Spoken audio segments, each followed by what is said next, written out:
Hey everybody, welcome back to Out of the Ordinary with Jay. And man, we have a great day here today. It's super nice out. So gorgeous. Today I'm with, what's your name? Linda. Linda, and how old are you? 53. 53, Yes, okay, 53. so I like to give my audience some context here. Yes, I'm old. No, you don't look, you look fantastic. But given that, you probably have a lot of experience in what we're about to talk about today, which is travel. Yes. I understand that you're a travel expert. I am. And so I kind of wanted to, I like to travel, and I know a lot of people like to travel, so I thought, hey, maybe I'll pick your brain and, see what we can learn about traveling. So, Good. How long have you been doing this type of work, would you say? So I started my travel agency November of 2019, so right before COVID hit. That sounds like a horrible time to start it. It was interesting, but you know what? Everything that I booked, Uh-huh. I learned how to cancel, so I'm really good at canceling trips. I would imagine that had to have been a crazy time, not just for you, but for anybody that would have started a business during that time. Yeah, Wow. yep. But travel especially. I Yeah, mean, we weren't going anywhere. because everything was on lockdown. So why did you get into it in the first place? How come you decided to become a travel agent or travel person? Or You know, so being a travel agent was actually in the back of my mind for over a decade. okay, I'm one of those people, I don't sit there and do things automatically. right? So I tend to think things through. So Yeah. for years, I've been thinking about it. And then all of a sudden, a friend and I owned a baking business, and she had some emergencies come up, and I was like, that's fine. We can put it on hold. Well, putting it on hold ended up being like 6 months or more. Oh, figure out something else to do. I got bored. Yeah. I just got bored. And so I took a certificate course. You don't have to, but I Okay. did. And then what should have taken me 8 to 12 months took me 10 days. Wow. I was really bored. You were really bored, really and also sounds like you were ready to go for it and get it done and get Yeah, going. I just wanted to do it. I was Well, like, it sounds let's like do you've it. been Let's try it had it. been kind of mulling around in your head for a while anyway. So why not just get into it? Yep, so I started. Okay, so the first thought that comes to my head, and maybe other people, but is there still like a need for travel agents? Because I think of things like Expedia and AI and all this stuff. It seems like, but here you are doing it. Mm-hmm. So I'm obviously wrong about that. So what is the need for an agent, or why do people call you or So contact you? AI is a great tool. And that's all it is. It's a tool. It can only do what we've already told it to do. Okay. So what I do is that, so one of the things I do, of course, I map everything out. I take into account, it's like, okay, well, you've got a 1-year-old, you've got a 2-year-old. You may not want to do 2 all-day tours back to back. And so I'm, kind of massaging that and saying, okay, well, we can go here, and then we'll do a shorter one here to give everybody a break. And then we can do another longer one here, but we'll do it on the train so that the travel time is not as long. So I'm taking into account everything. Yeah, I was gonna say, you're utilizing your experience to go big picture for those that haven't done a lot of travel, especially Especially with small kids, because I've done that, been there, done that. Well, and I just know I've done all my stuff like myself, and oh my gosh, the mistakes that I made that I'm sure you would have not encountered. Do you know what I mean? Because I just didn't know. Right. And that was like without kids, I was just kind of going. Yeah, and there's a lot of things that you might see, like if we're going to Rome, if you're going to the Pantheon, well, you probably don't know that there's a cloister just around the corner right next to a church, and that cloister is only open between 9 and 1. So if you can go to this cloister, and it's just an open air area, but the ceilings around the walkway is just absolutely stunning. So is the reason that you have your business then because people want to have a better and easier experience of travel? Is that the idea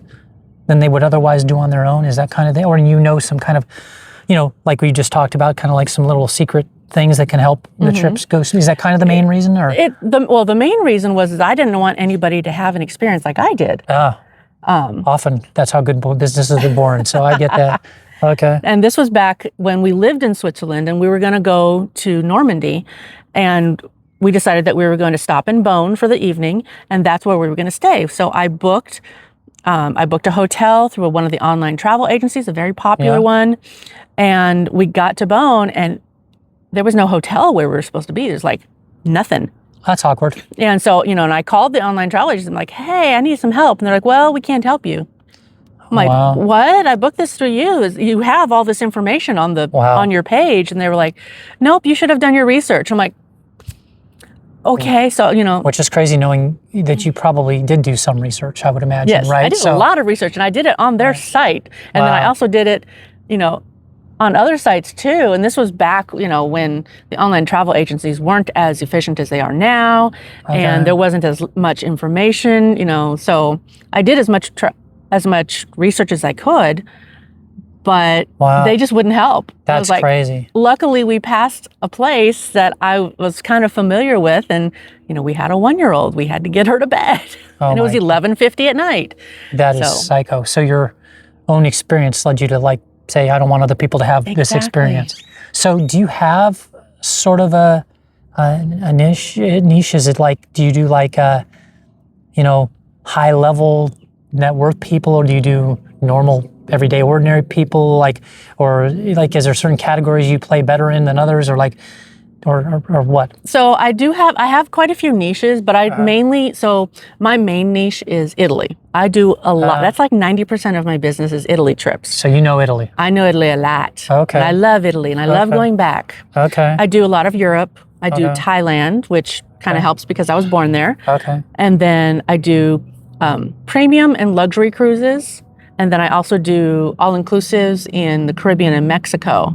Oh. And then I have agents that work under my brand. They love to do Carnival and they love to do Royal Caribbean. So those are the contemporary cruises that I tend not to do. Okay. And they also do all-inclusives. What they don't do is the romance travel that I do. So destination weddings, honeymoons. Okay.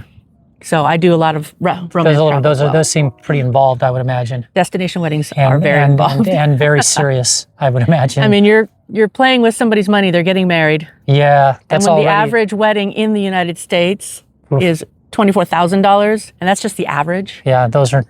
So Yeah, you're it talking goes some up. serious Yeah, responsibility there. yeah. So, if someone wanted to become a travel agent, you said you have people that work underneath your agency, Mm-hmm. and then of course you do it. What does it take to become one, or do you have to have a certain mindset? Do you have to really be into travel?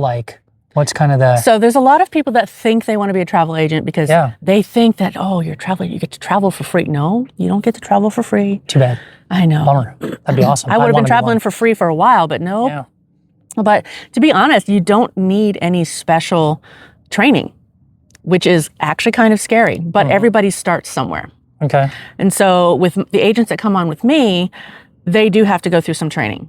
And so they'll go through a certain checklist, and then I'm going to find out what they want to do. Some of them, they want to do domestic travel. So Right. I start pointing them. It's okay, let's start with this supplier. Let's do their education. Let's do this supplier. We'll do their education. A lot of people, they want to do cruises. So we'll go to the cruise site, we'll register with them. It's okay, you need to do their education. We'll go to the next cruise line, do their education. So there's always an education portion of it. So even, 7 years later, I'm still going through education. It's Oh yeah. I mean, the whole continual. It's a continually educating. thing. Yeah. I mean, there's so many new things. I mean, Yes. pretty soon you'll be booking people for traveling on drones and to outer space and all kinds of things. They So, do have the outer so- space portion already. See, there you go. I would hope somebody's got a little training on that. So speaking of that, this is the part I've been waiting for. Tell me a crazy story. You've done a lot of books, a lot of travel. Give me something. Do you have a crazy Okay. story you can share? This has happened. Okay, we're only in April, right? We're only in April. This has happened 4 times this year so far. Uh-huh. Booked some people on cruises, Okay. and they look at me and say, "Can you help me find the swingers?" And I'm like, Wait, so they booked a cruise. They've already booked it, and then afterwards, or whatever, at some point they throw in there, can you help me find the swingers? on the cruise. Boy, that'd be pretty, that's interesting, first of all. But second of all, I'm not sure, how would you possibly do that? Are you going to poll everybody getting on the ship? Excuse me, what is your lifestyle? Because I got some people that need to know.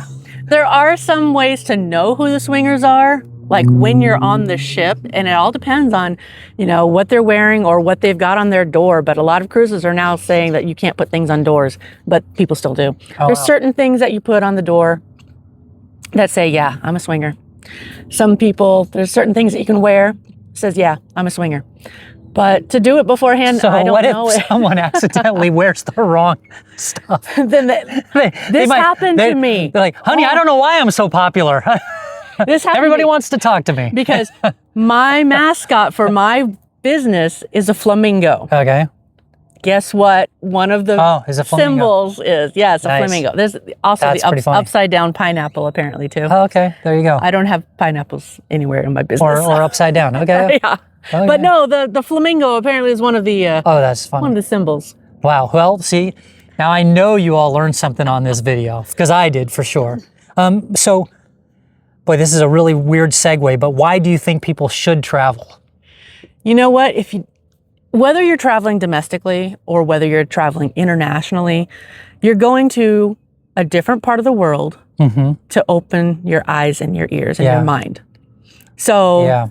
the I get more that. people that you encounter, the more it just enriches your life. I would just throw into that. That is one of the things I found most valuable about my own travel, which I've really started kind of doing a lot more of in the last couple of years is, you see things in the news, you hear things in the news, you read things in the news and all these things, and you see pictures and movies and all these things. But it is way different when you actually go there. Yes. Particularly what you're seeing, the sites themselves, the people especially. I've always been, for the most part anyways, it's always been to the upside. I've always been like pleasantly surprised most of the time. And so I think that's one big valuable thing about it for sure. Oh yeah. And the food. There is that. The Well, I food see why is you like- like Italy with that one for sure. Yeah, the food is different. I mean, you can go to an Italian restaurant in town. It might be owned by this sweet little Italian couple, but the ingredients that you get here Yeah. are so different than what they're going to get in Italy. And just different in general. I remember a Yes. few places I stayed at, and this is in numerous countries in Europe, but in the morning I'd wake up and there'd be like a bag of bread hanging on my doorknob or whatever, and I'm like, what is this for? It's like a whole like variety pack of breads. I'm like, okay.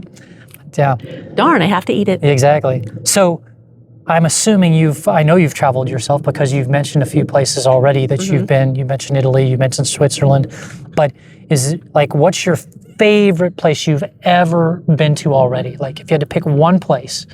Here, I'm going to phrase it I was different. gonna say, like, it's gonna be so hard. I'm going to pitch, yeah, right. So I'm going to make it even harder. You're now allowed to only visit one place one place forever going forward. Which is the place? Italy. Okay, Italy. Any particular place? Puglia. Where's that? I never heard of that. Puglia is so when you're looking at the boot, Puglia is on the east side, so towards Greece, and it's the heel. Okay. So I've been obsessed with this place, Loco Rotondo. It's a beautiful, beautiful city. It's a walled city. And at Christmas time, they string up the lights. A walled city sounds incredible. Yeah. And it's all it's like travertine. It's Wow. like almost white Wicked. beigey travertine. Wicked. And so they string up the white lights. They've got the garland and they've got red ribbons and red decorations Wow. just hanging. And so Sounds very festive. I've been and it's not cold, which is great for me because I don't like the cold. Okay. And so it's just I've been obsessed with going to Loco Rotondo. But I wouldn't mind Polignano a Mare. What as is that? well. Also Italy? So that's right on the coast. It is Italy. Okay. They have the restaurant that's in a cave that you can. And these are places you have been. Yeah. Wow. And so these are your favorite places that Yes. you would go to. Yes. Okay. Alberto Bello is also wonderful. It's also in Puglia. I feel like she's just making up words now, but we'll go with it. I could be waking up. You don't never know. know. I can end it in an O or an A. They or sound E. like fancy places. So so now what's the favorite place you want to go but you haven't been yet? Colombia. Oh, Colombia, South America. Wow, that's not one I would expect to hear. Amma Why- Waterways has a river cruise in Colombia. They have 2 ships in Colombia, and I want to go on them. And what is it called? Waterway? Or? It's Emma Waterways. It's a river cruise company. Oh, okay. So all right. They And have so- 2 ships there. They have the Emma Magdalena and the Emma Melodia. And you want to go down to? Do you speak these languages? Because you sound really good. I don't speak Spanish, but I am learning Italian. Okay, wow. Because you are definitely sounding like you know them. We can thank high school Spanish for that. well, Mr. there you go. Iannoli, There you thank you go. very much. Escucha y repita. So, are there any cautionary things that you might say that would be important for maybe travelers to know, whether they're using a travel agency or not, or maybe reasons to use a travel agency? Like I know I've booked places before that seemed okay on a map, and then, they weren't that great. Yes. Or I've had that experience too. certain things that you can take with you or not take with you. Like, anyways, do you have any sort of cautionary things or anything people should look out for? Well, one, you should always travel with travel insurance, not travel protection, travel insurance. What's the difference? Travel protection is offered by a supplier. So let's think cruise line. We'll just use cruise line for right now. Yeah. And so they offer travel protection to help. It's more so helping the supplier a lot more. They have less coverage for travel than travel insurance.